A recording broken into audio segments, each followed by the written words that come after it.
Great. Thank you guys so much for joining us for tonight's Passion and Practice. We were lucky enough to have Leslie Lacy come to Governors a couple of years ago and speak to our whole school community. And it was an amazing and inspiring talk. And I'm so excited that we were able to get her to join us for this webinar series to sort of be able to share her story and her experiences with truly the whole Govs community. If you submitted questions at registration, I have those and we'll pose those at the end. At the bottom of your screen, you can see a little QA, which you're welcome to enter questions in at any point in time. I'll monitor those. You can also, if you want to ask a question of Leslie, I know that there's quite a few of her friends and classmates that are online that maybe don't get to talk to her as often as they may like with her in Louisiana. So if you want to raise your hand and ask a question and say hello, you can also do that down at the bottom, and then we will unmute you and welcome you to the webinar for a little while. Like I said, we'll get to questions at the end, but just enter them at any point in time. And with that, I'm very excited to welcome Leslie Lacy. So, good evening. I have no idea who is here. I don't know who's with me, but I would imagine if it's more than my husband, my mother, and Mr. Abu, then I'm batting 1,000 tonight. Or I don't know, maybe this is what it feels like to be 11 and 2. I don't know.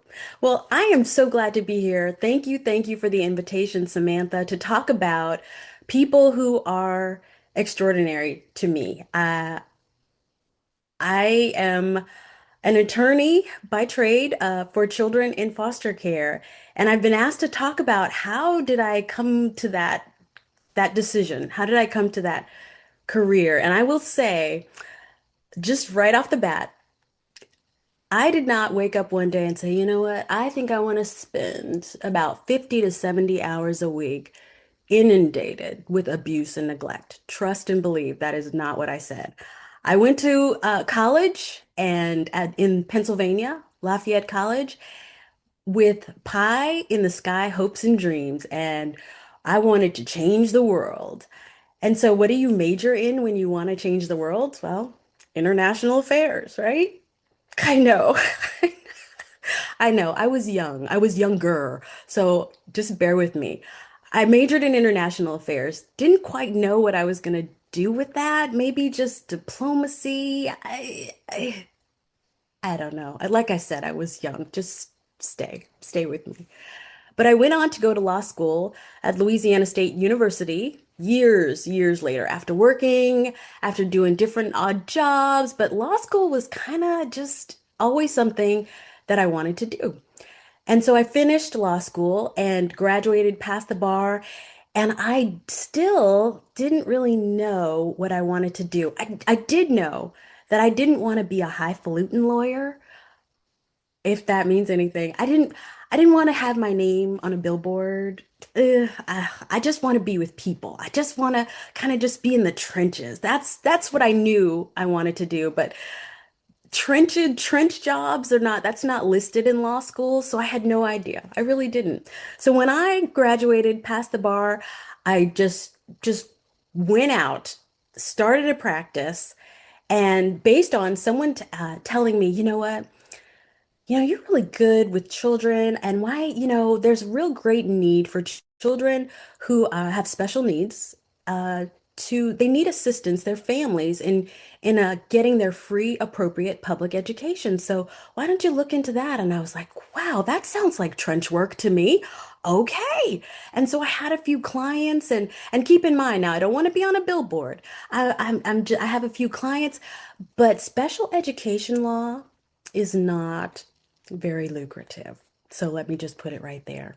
So I went to a friend and I said, I like this work, but what do you do to like pay bills? What job is that? Like, is there something, you can suggest that I could do on the side while I'm in the trenches? And so a friend of mine said, oh, got the perfect thing for you. You ought to try juvenile law. And I said, what exactly is that? And she said, well, it's kind of a hodgepodge between family law and criminal law.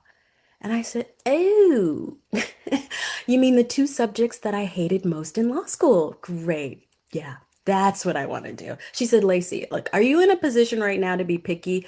Why don't you just give it a try? So I went to the juvenile courthouse and signed up to be a contract attorney for parents involved in what we call in Louisiana child in need of care cases or foster care cases. So I'm going to be a parents attorney. Okay, beautiful.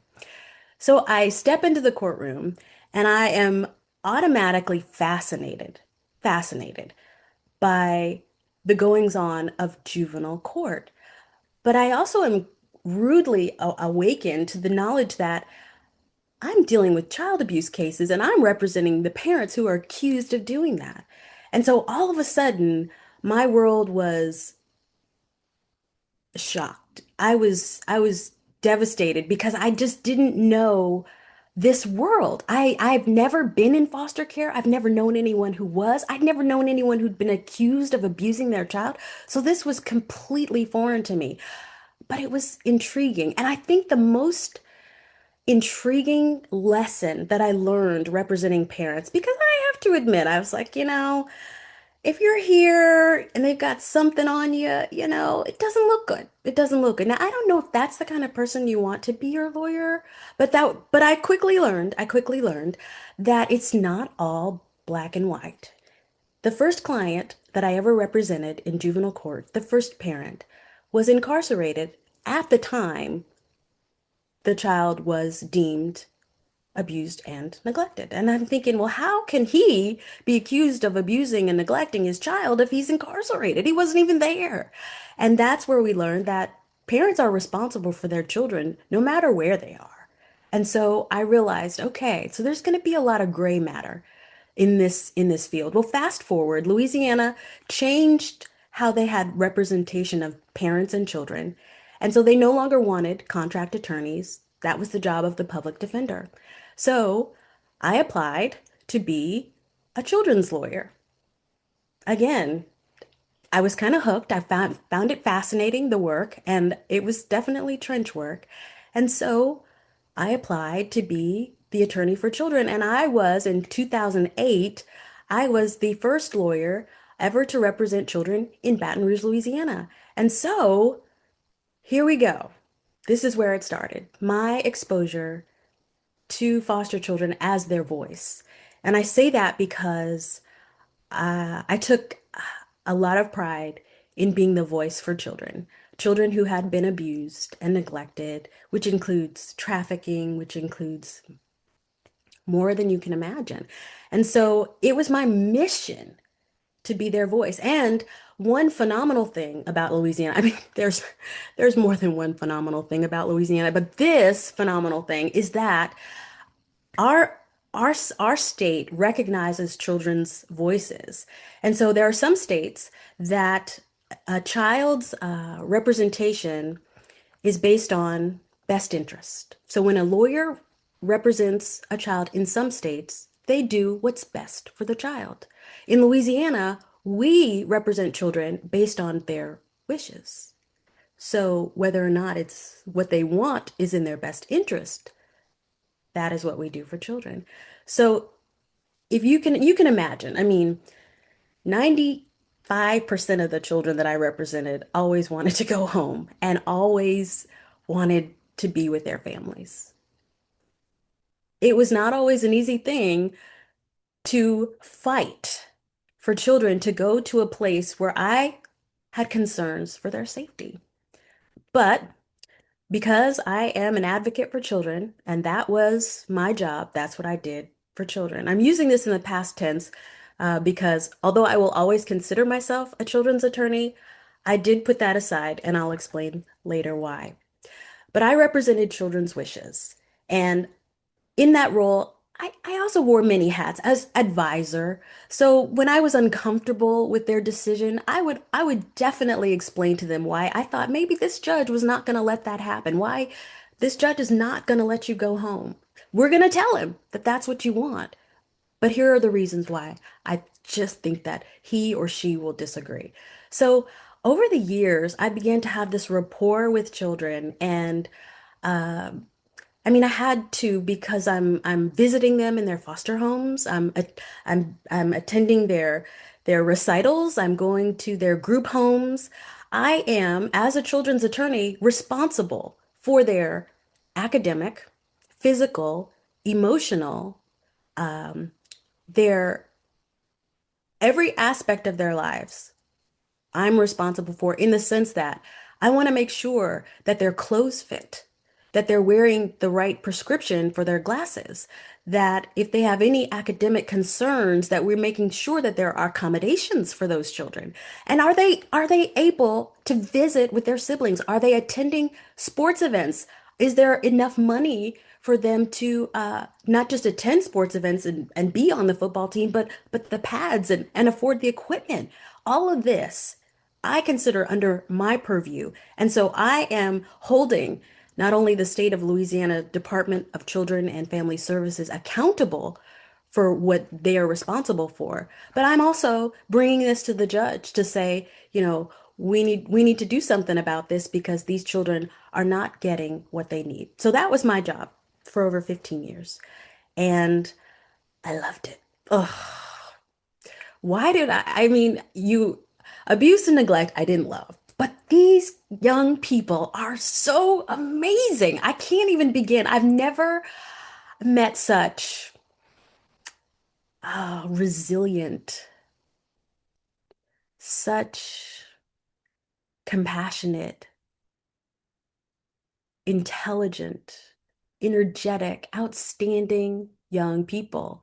And so I knew, at least I believed, that when I got into this field, I was going to be, and really, I prided myself. I really did think that I would be hunched over, teeth in a jar. I would represent children until my dying day. And yet here I am. I am no longer officially a children's attorney. And why is that? Well, in my 15 years, I recognized that unfortunately, I would never be out of a job. I would never. It's just the nature of human nature.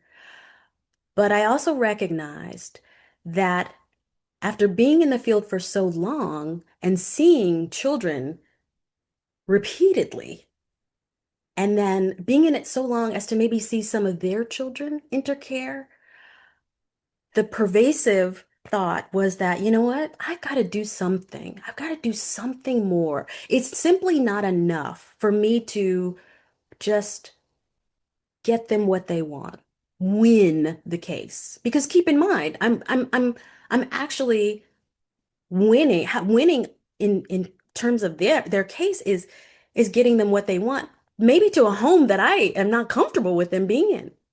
Now, of course, I have, taken all measures to ensure their safety, but again, that to me is not necessarily winning. So my measure of success is different. So as I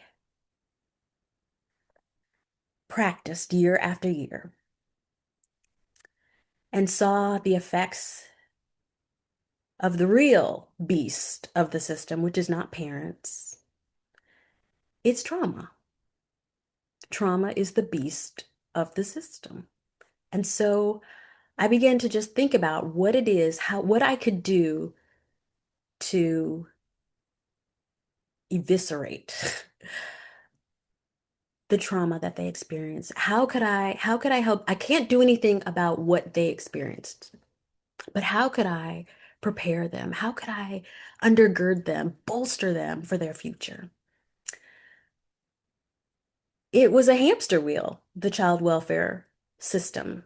It's just a cycle. It's just a cycle. And there's um, not a lot of ways that I could see to help except just to represent those children with every single fiber of my being, do the very best job that I could. But I came across one client,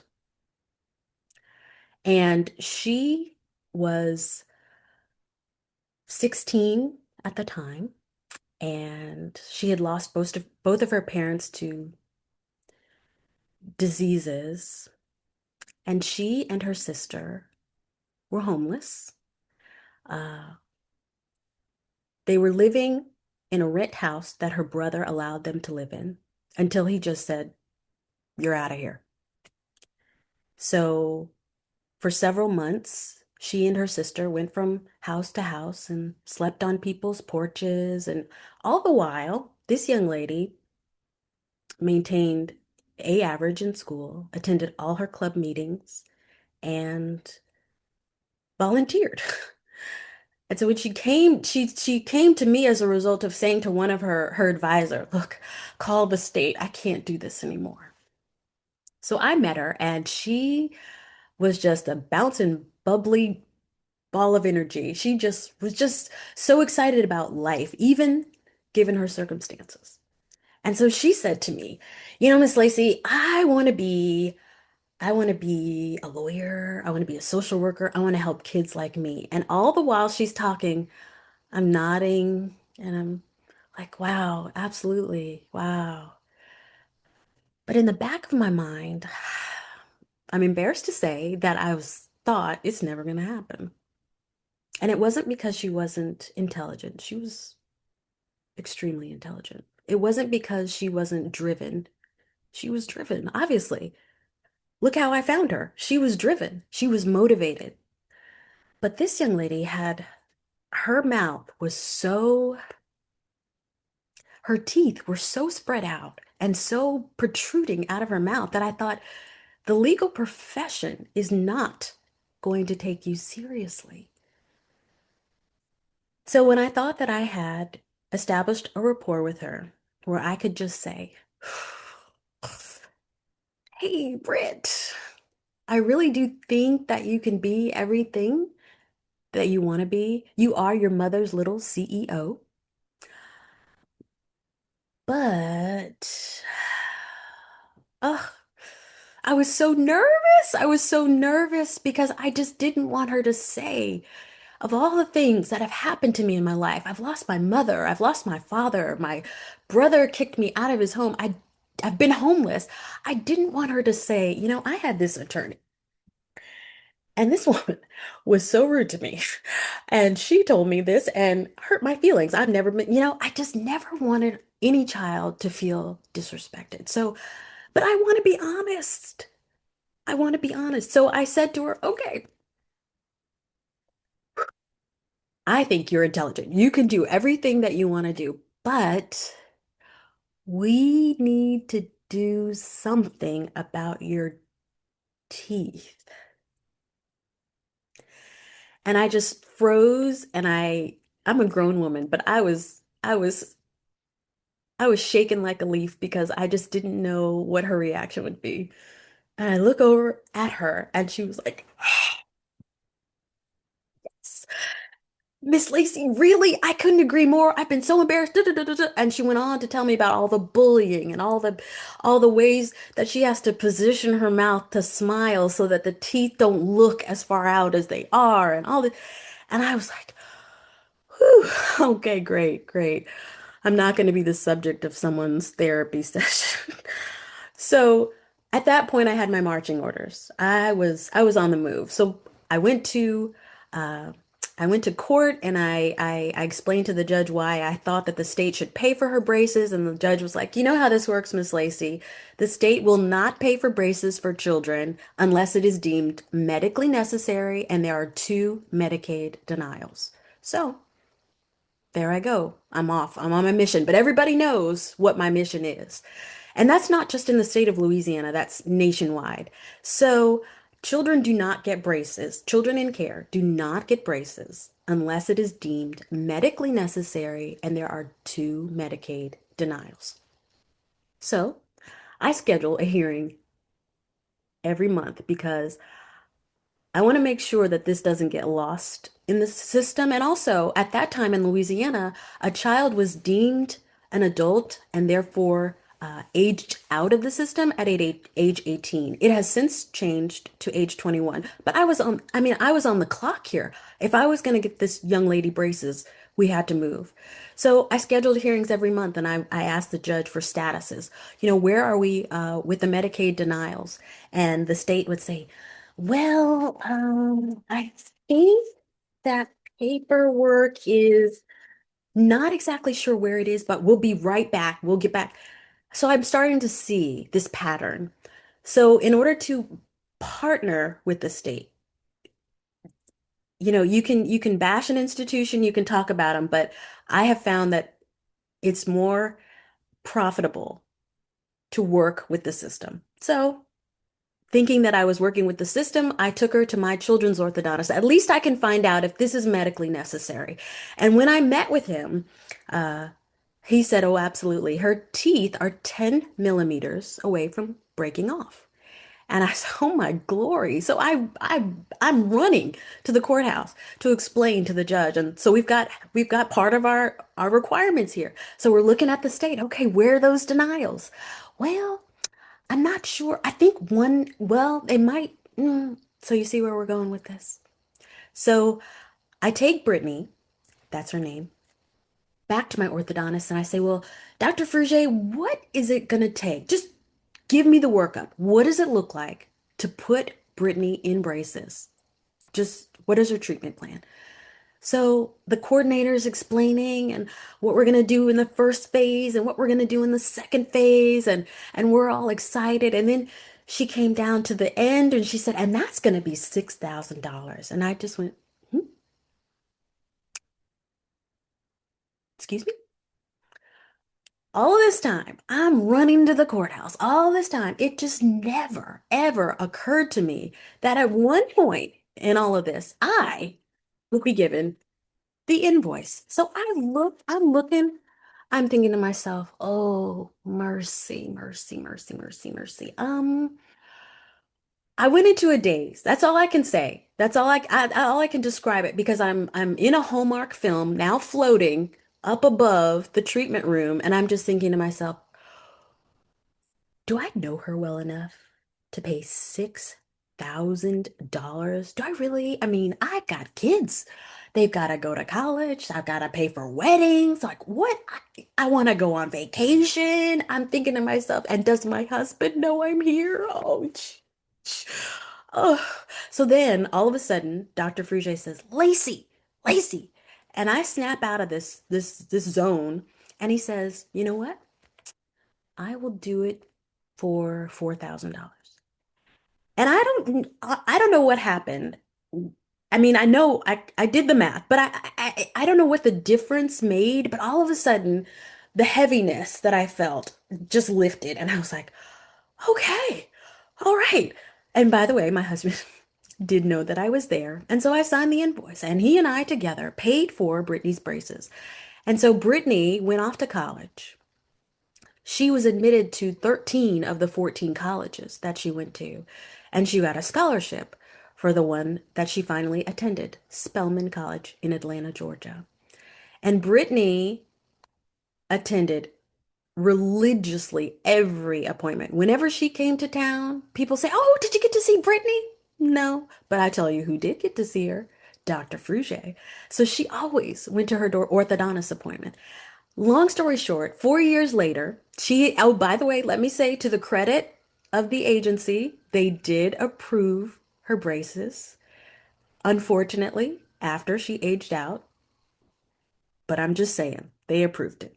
So she goes off to college, and 4 years later, she graduates. But just before her graduation, she got her braces off and she looked phenomenal. All the while, she's telling me, "Miss Lacy, I am sitting in my classroom. My teeth are still jacked up, but guess what? I feel so confident raising my hand because I know one day I'm gonna look like I want to look, and I could do this, and I could."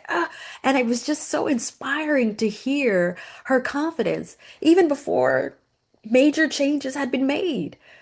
So Brittany is the poster child. Brittany's the youngster who just made me go, "Huh, hmm, we might be onto something." So I said to Dr. Fruget, "I have another client. This young man could definitely use braces, and I think this would kind of help encourage him." He says, "Well, bring him on, bring him on." And so the agency paid a portion of his braces, but my husband and I paid for the rest. And unfortunately, that child never came back. Got his braces, never came back. So when I said, "Okay, Dr. Frugier, I got one more for you." There's one I did. He looked at me. He said, "You're kidding me, right?" He said, "You can't put braces on every child in foster care." And I said, "Well, here's the thing. I work for children. They have no money. So I can't afford on my salary to pay for every child in care. So just this once, just one more." And he's like, "Lacy, you figure it out. You get community support for this. Otherwise, I'm not going to put braces on any more of your clients." And I was like, how is that possible? You and I are a team. We are, you're the Batman, I'm Robin. You're the toothbrush, I'm the floss. Like, that's us. We don't need to include anybody else. We don't have to take this anywhere. Let's just do this dynamic duo, huh? He wasn't impressed. He said, "No, find community support." And I'm just thinking, you know what? I am a lawyer. I'm not a fundraiser. I don't, I, don't- I, what? Come on. And he just wouldn't budge. I was angry. I was frustrated. And I went home and I thought about it. And I just thought about it. And I thought about how braces, something so simple, could really improve the self-esteem of a child in foster care. It already worked. We've already seen it work. And then what child doesn't want to look better? And if braces is the vehicle that can do that, I mean, really, how can we not do this? So I'm just pondering. Now, it took me a little while. I say pondering. So 6 years later, September 12th, 2020, we were in the throes of COVID. And I thought, you know what? If there's any time to fail, if there's any time nobody would recognize if this was a success or not, surely it would be now. So I sat in my little red chair and I applied, incorporated with the Secretary of State, Louisiana, Fostering Hope, Louisiana. And wow. So what does that mean? I going to put braces on children in foster care. When when children need to feel uh important, when they need to have their mental health uh improved, I want them to think of Fostering Hope, Louisiana. So we started. And so I don't even know. I think I raised a little bit of money. I just wanted to start putting braces on young people. That was the goal. In Louisiana, everybody knows everybody. I'm an outsider. I'm not from Louisiana. So it was really a big deal for me to earn trust. So every single dime from then until now goes towards educating children about their braces, putting braces on children. That's what it goes towards. So I started putting braces on young people in Baton Rouge. Just just started putting braces on them. And all the while though, remember that young man that I told you about who never came back? Well, he ended up coming back a couple of years later, and his teeth were all he had not taken care of his teeth. So Dr. Frugier said, I had to take the braces off of him. He said, "Lacy, one thing you're going to have to do, be sure to educate these children about how to care for their teeth." And so all of a sudden, I think I'm just raising money, putting braces on young people, and now it's just evolved into something different. Now I'm training them. And so I think, you know what? As long as I'm training them, I'm going to talk to them about everything that I wanted to, but couldn't because I was trying to find out if they were visiting with their siblings. When was the last time that they actually saw their momo? Where are your glasses? When I'm all these hot red button issues that I was so uh, inundated and consumed with as their attorney, now I could sit back and have the conversation with them that I really truly wanted to have about life. I wanted them. I don't know. I couldn't guarantee who would talk to them about how to communicate. I didn't know if anyone would talk to them about basic financial skills. I did not know if anyone would talk to them about their mental health. So those are the three things that I decided, look, if we're going to do this, oh, we're going to look, if you're getting braces, you're going to sit with me for a minute and we're going to talk about communication, we're going to talk about financial literacy, and we're going to talk about mental health. So, get my first class, and the classes are broken up into 3 weeks, three different sessions, 3 Saturdays. And I do it on a Saturday because I believe social workers work extremely hard. And one thing I wanted to ensure was that I had a buy-in from relatives, caregivers, foster parents, potential fictive kin, potentially adoptive families. I want social workers to take the weekend off, and who's going to bring them to these sessions? They're committed people. So, Saturdays. And so the first training is basic oral health. We take a little assessment. How many teeth do you have? How many sets of teeth do you have? How long should you brush? How many times should you brush? What is floss? And all this just to find out because I am training kids now from 10 to 17. So I want to know what they know. Then after that, we take the first time. So it's just the first session is just the basics. What is oral health? How many times a day do you need to brush? All basic. Then the second half of the training is dedicated to communication. So if you have a bracket loose, you're gonna need to tell somebody. And listen, it can't just be, osmosis here. They wouldn't know I dream of Jeannie, but some of us would know. So you have to talk to people. You have to tell them, hey, your group home leader, your social worker, your trusted adults, my bracket is loose. We talk about what that, and I've got so many young people aging out of the system. And so they're so used to just going into the office, sitting back, letting the case manager check them in. So we talk about, no, no, no, no. When you're on your own, you have to go to the office. And I want you to stand up there, right at the counter, stand up tall and say, hello, my name is Sally Smith. I'm here for my 9 o'clock appointment.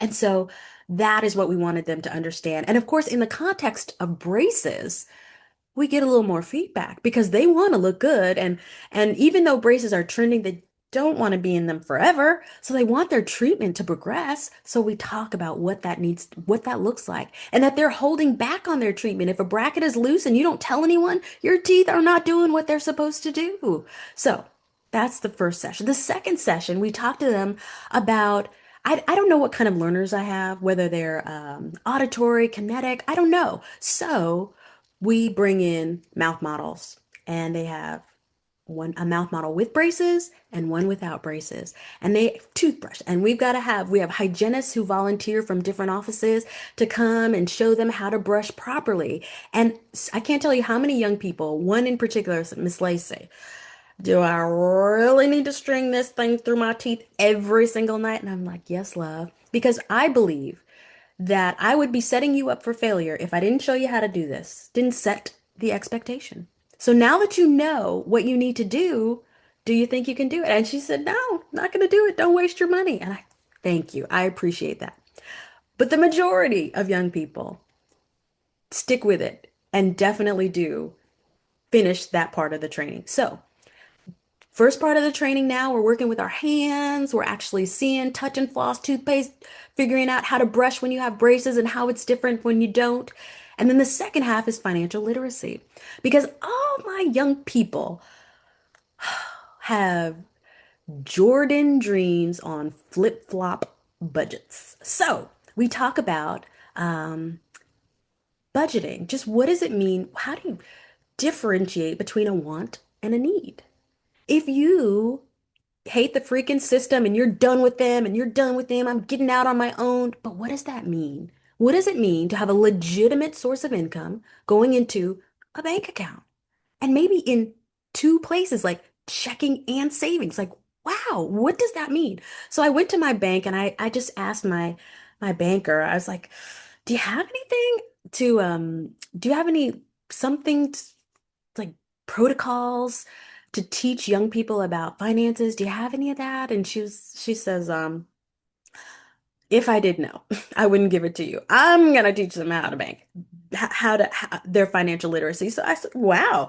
So she and her crew drove with me to facilitate that training on financial literacy. And so what started out was just this banker coming with me has now turned into a partnership with Chase Bank.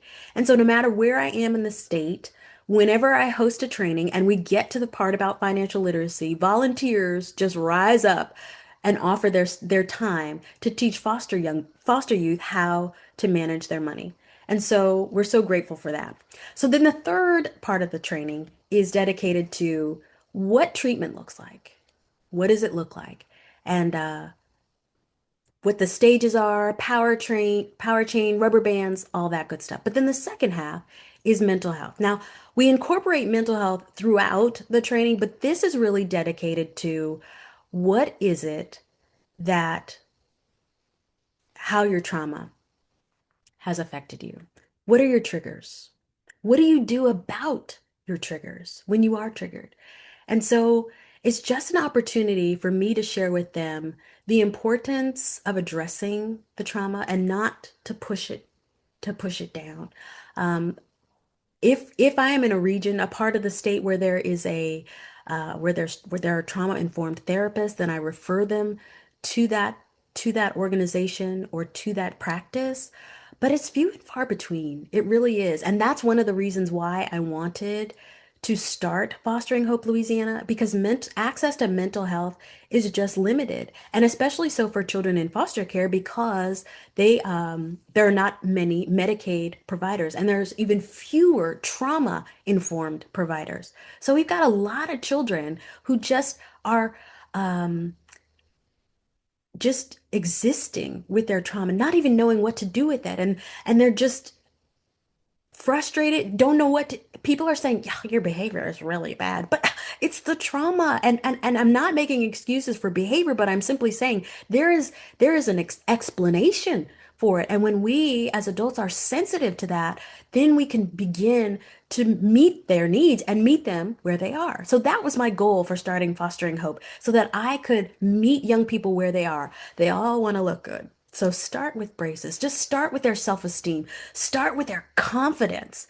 And then after that, we'll see. We'll see. So that last portion is really trying to help them understand that they're normal, that their behavior, while it has been described as repulsive and oppositional defiance and 80, all these things, and it, well, may be, but it's normal for someone who's been through what they've been through. That that trauma doesn't even, that's the trauma they've experienced before foster care is one thing, but then after, that's a whole nother level. And so I want them to understand how legitimate, how normal, how acceptable it is to feel the way they feel. So when we conclude our trainings, I ask them to um, make a vision board. You can use any medium, construction paper, markers, we've got magazines, we've got all these tools, and they can cut out and describe themselves. Describe yourself. Tell me maybe what you want to look like when you after you get braces. Maybe show me what kind of careers you're interested in. What kind of flowers? What do you like to do in your free time? Just show that on this board. Show me you. And then I asked them to tell me their story. This is a part I enjoy to some extent because it feels like I'm back in the courtroom. I miss so much interviewing them. I miss so much just hearing them and just talk about it. Now, some of them I say, tell me about your foster care experience as much as you're comfortable with. And what would you do to make it better? Like if you were running this show, what would have been different? So I just want to hear their ideas and what they have to say. And so some of them will say, when I ask, do why you came into care and would you care to share any of that? Some will say, I know why I came into care and I don't want to talk about it. Beautiful, beautiful. Understood. Others, wow, wow. Others share. And so sometimes I'm asked, well, how do you get them to really open up to you? How do you really get them? Because I mean, it's only 3 Saturdays. And usually on the last day, if I have not already, I will tell them, so listen, I want to be honest with you. I don't know what it's like to be in foster care. I have no idea. And I wouldn't even disrespect you by pretending to understand. But I wanted to do this for you because I have maybe some similar experiences um, that you could relate to. And here's what I mean. So, for example, I'll say, so you ever felt like you're the only one? Like you just with a bunch of people, but somehow you're the only one. Whether it be, your foster care identity is just makes you just stand out. Even if people don't know, you just feel like the only one. I said, well, you know what? When I was in high school, I was the only black girl in my class. So I can kind of relate in some ways to what you're talking about. How about this? Have you ever felt like a loser? You ever felt like an absolute failure? You ever felt dumb? I was never in foster care.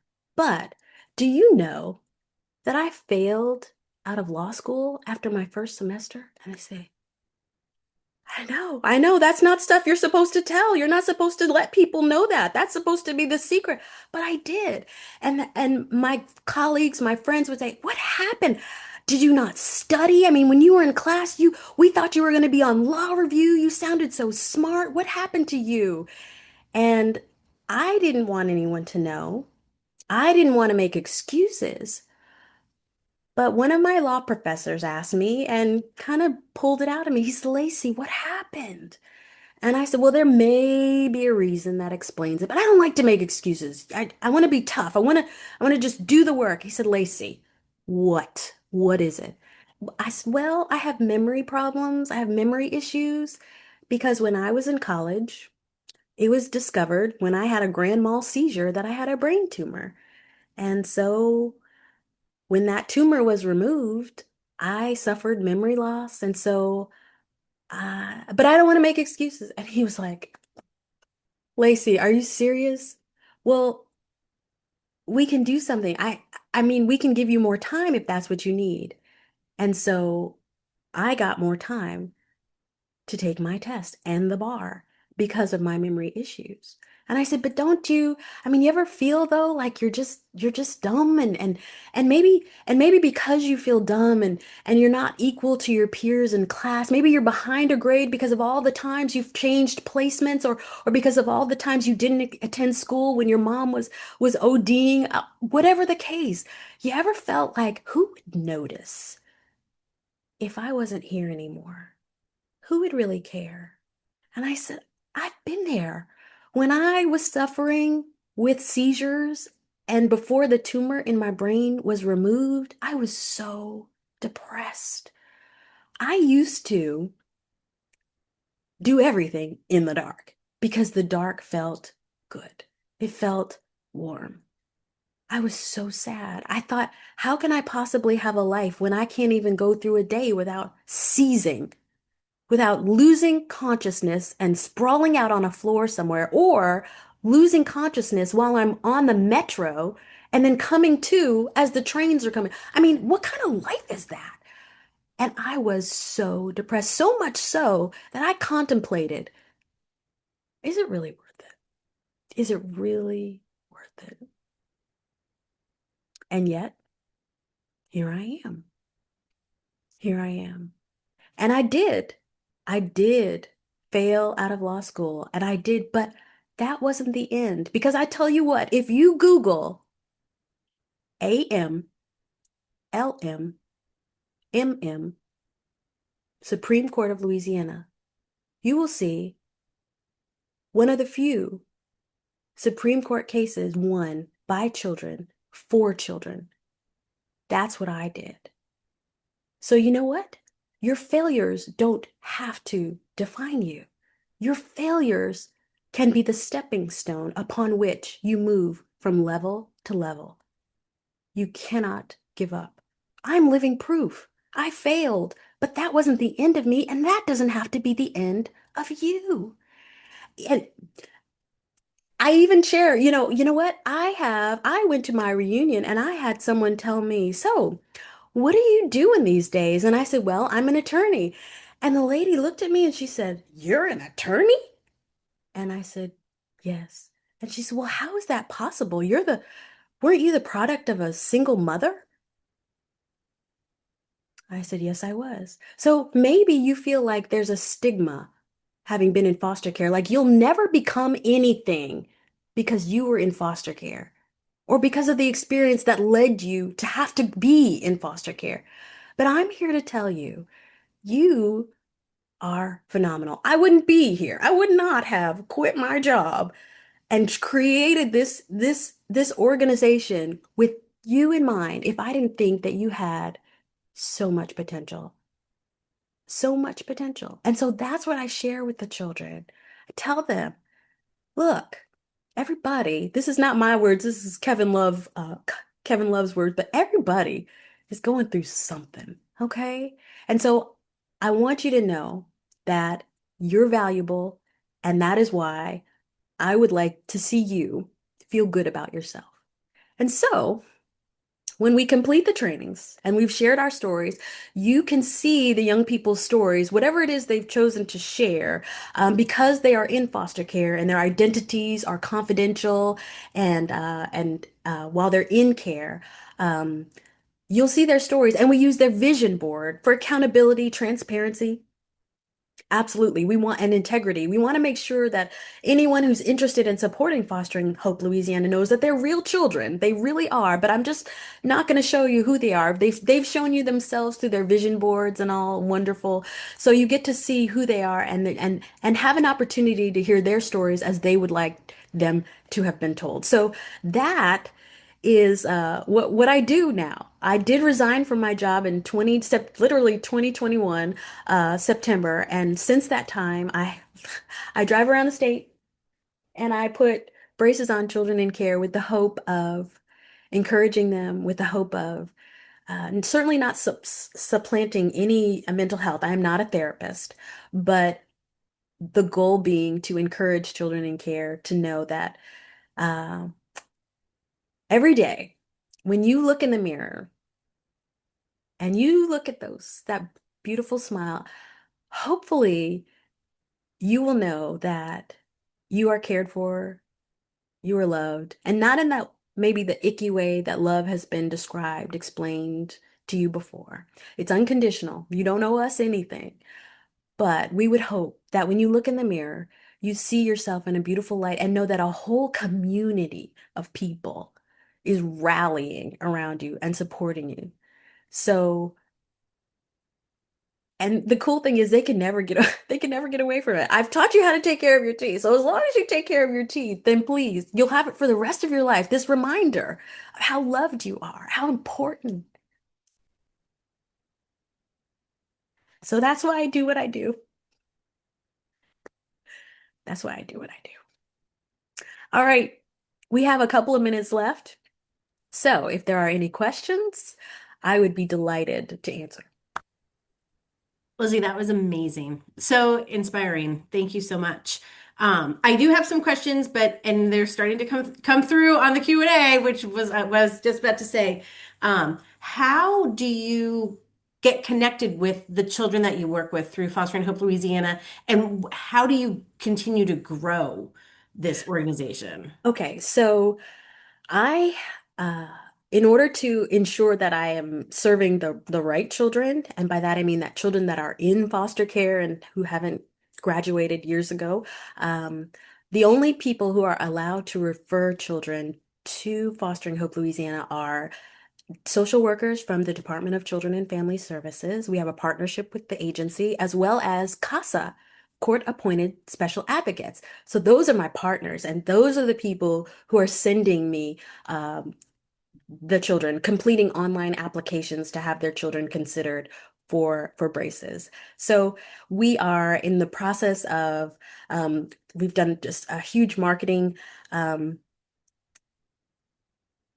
I just project to so we've been doing some commercials to help get the word out because we serve children all across the state of Louisiana. So that's kind of how we get the word out through the agency, through CASA and our advertising. Mhm.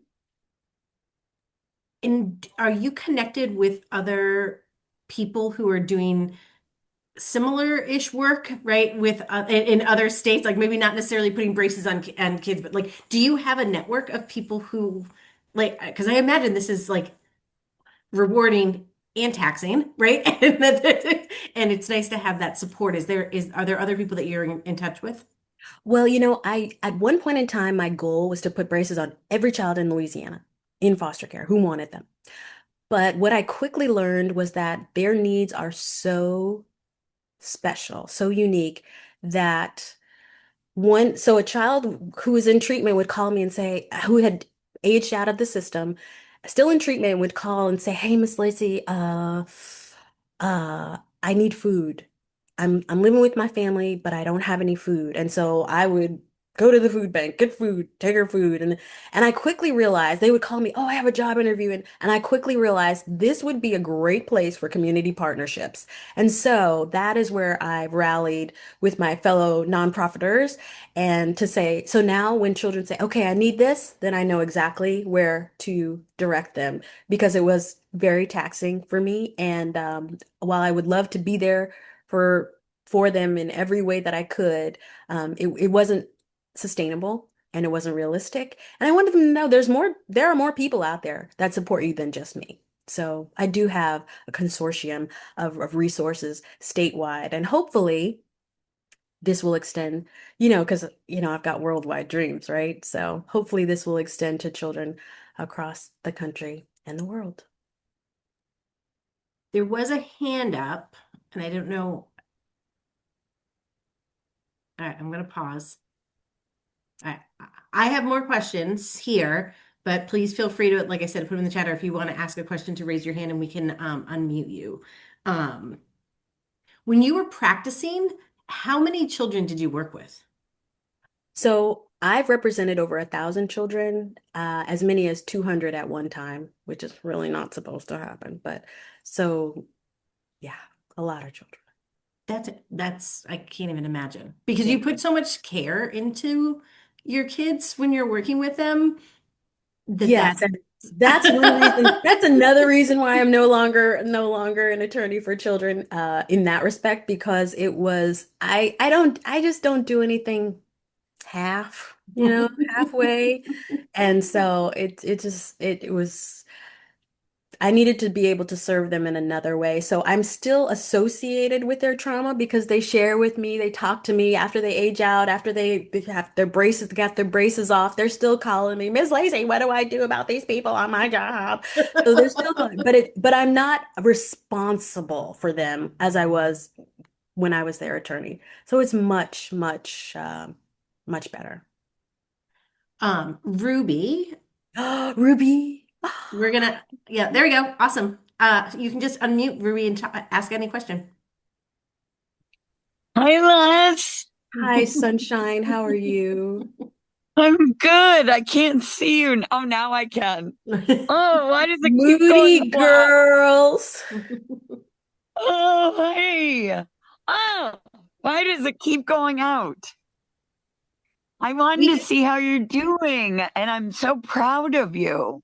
Thank you. Thank you so much. Thank you. I was a social worker for 20 years in mental health. Oh my gosh, we need to talk. I know, right? Wow. And you're alive to tell So, about it. Mm. well, I am and I miss it. The only reason why I'm not there still is because I got sick, but we Oh, can talk about that offline. I'm so sorry. Um, well, I'm still in touch with everybody and I go visit my old clients and um yeah, they're just the coolest. So you, And so I dealt with their parents, let's say, yes. or the former children who experienced trauma and now they're adults. Mm, And that wasn't dealt with early. So I was very interested in hearing what you had to say about mental health in kids because it's so tricky. yes, it's very tricky. It, Yeah, because everybody's got an opinion on what's best.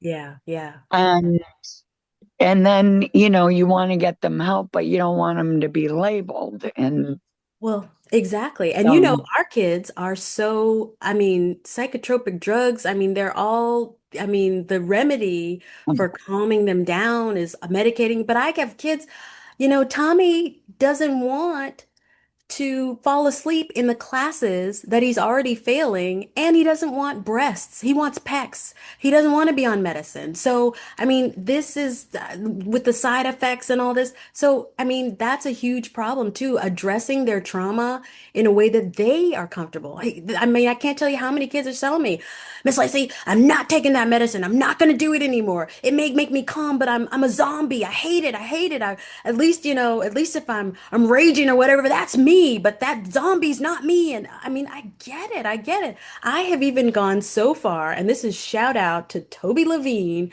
to get certified as a yoga instructor. So I'm going to teach these young people how to breathe, about mindfulness. So you started off, Toby, but I'm gonna back you up on this yoga train. And I'm sorry if I'm saying your name wrong, but Shantae also has her hand up. So yeah, perfect.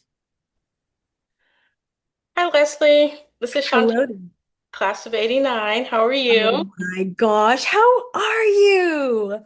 Good. Oh, so nice to hear your Yeah, voice. it is so nice to. You look exactly the same, and your Oh my personality gosh, is I love you. exactly as I remember. But give your best to give my best to your family. I told my mom, yeah, I'm talking to the Meshack girl.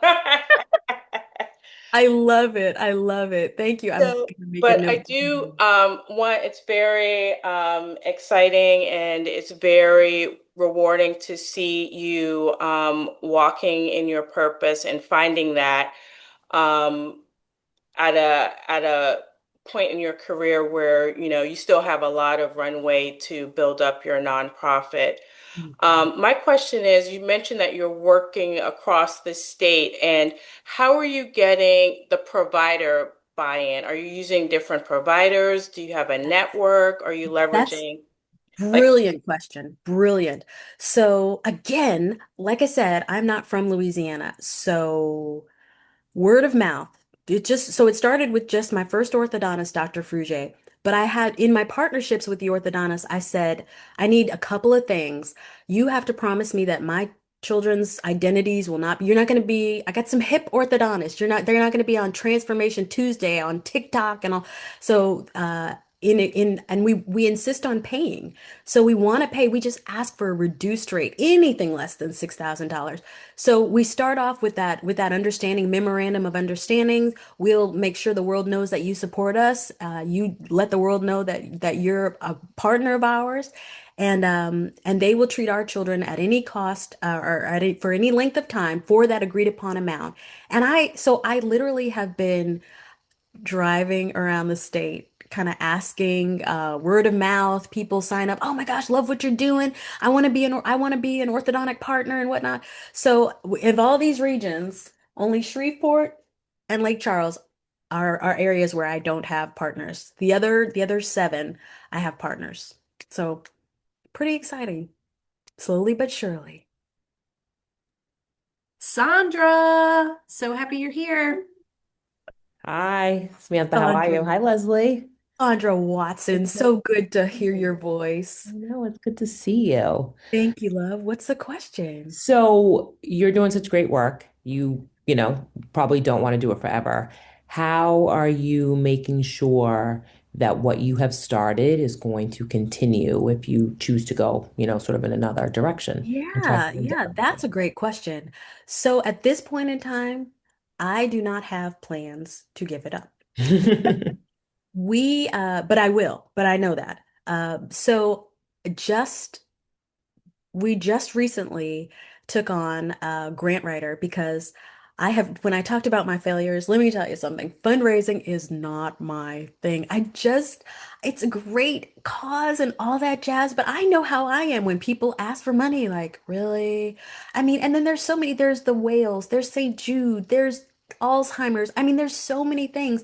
I am just not gifted in that area. So we have a grant writer now, someone who is coming alongside me to assist me in the process of raising funds so that Fostering Hope Louisiana can not only be sustainable, but me reach out to Massachusetts, wherever. But thank you for that question. That is a very important question and one that I will continue to think about. And I hope you'll text me and ask me how it's going because I really appreciate that question. I have one more question for you as we hit 8 o'clock. Can you tell us what Brittany's up to? Brittany is, so she went on to get her master's degree in social work from Columbia University, and she's practicing social work in Atlanta, Georgia right now. And she and I will be sometime shortly on a podcast. I may just follow us on social media. I'm not really good at it, but follow us and I'll update you on Brittany. But you'll definitely be seeing her coming out of the woodwork soon. Thank you for asking.